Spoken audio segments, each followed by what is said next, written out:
When the Mega CD was on the scene, it would be rude not to have the Sonic the Hedgehog game to play on the system. But, was this game the ultimate Sonic game, or was it a disappointment on a disc? Let's have a little look.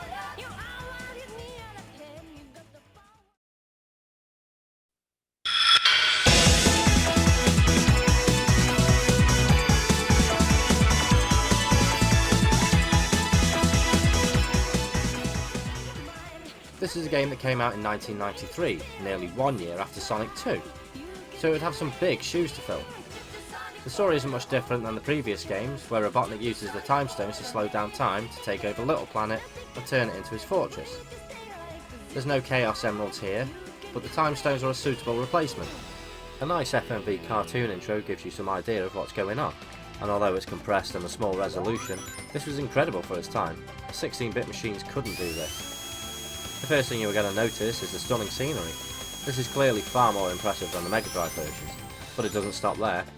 Sonic has his usual spin dash, although it looks a bit pathetic in comparison to Sonic 2. But it still gets the job done.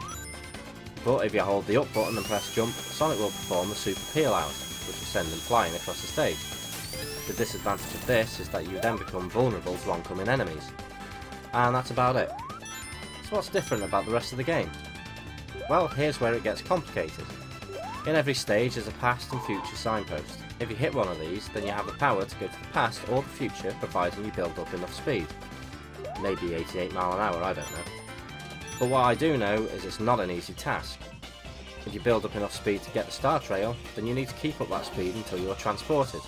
If you hit something in your way, or just balls it up completely, then you'll lose the time travel ability. All is not lost, as there will be other posts you can find. It's just finding the right place to get the momentum. Let's take the past route first. Here you're in the same place, but it's before Robotnik has started to take over the planet. You'll need to find a machine with Metal Sonic and destroy it. There's also another machine in the zone that needs destroying too. From there you can hit a future sign and return to the present. If you have done it right, you'll get a different looking zone. You'll need to do this for each zone if you want to get the good future. But I can't be arsed with that because this isn't fucking Zelda. The levels are more complex than any other Sonic game prior to this one, and this is great for people who want to explore and find all items and secret areas, but for those who just want fast fun, then you're going to struggle a bit. There are multiple obstacles in the way and moving platforms to slow you down. All the power-ups remain the same as the last games, so there's nothing extra like in Sonic 3 to change how you play. But most of the badniks are new, and when they are hit, they now drop a seed, which will grow a flower when it hits the ground. The same goes for the pod at the end of the stage. Instead of freeing loads of flickies, a load of seeds will pop out and sprout new flowers. Robotnik's machines look really nice and don't take as many hits to destroy as the previous game. By the second stage you'll be introduced to Metal Sonic, who swoops in and takes Amy Rose. In stages like this it will become increasingly harder to warp to the past or the future. You'll need to find a place where you can freely move back and forward with springs, or just be able to run with no interruptions. With every Sonic game there has to be a bonus stage. In this one you'll be running around a track looking for UFOs to smash open. You'll have a limited time to do this, and running off course or running through water will rapidly drain your time. Break every UFO to claim the stone. It's not as simple as that, as you'll progressively get faster, and turning or avoiding obstacles becomes a lot harder. And because you have to jump at your target, there's always that risk you may miss them. It's also hard to see if you're close enough to jump and hit them. There have been occasions where I thought I was in the right place and jumped too late. But, is this game any good? It's okay. I mean, feel free to write your comments below on how I must be on drugs.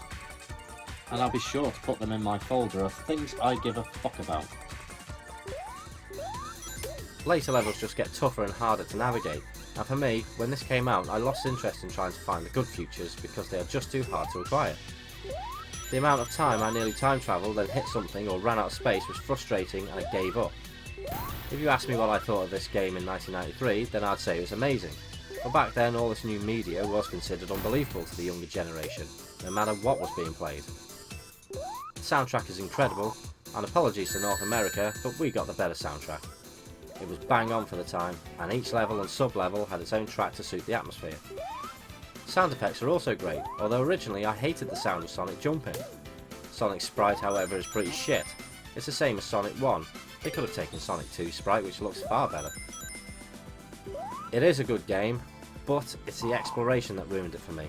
For any Sonic fan who loves to storm through levels and show off your skills, then this isn't for you. Although you can try, I suppose. It's not in the same league as the first two games, but it is a good game.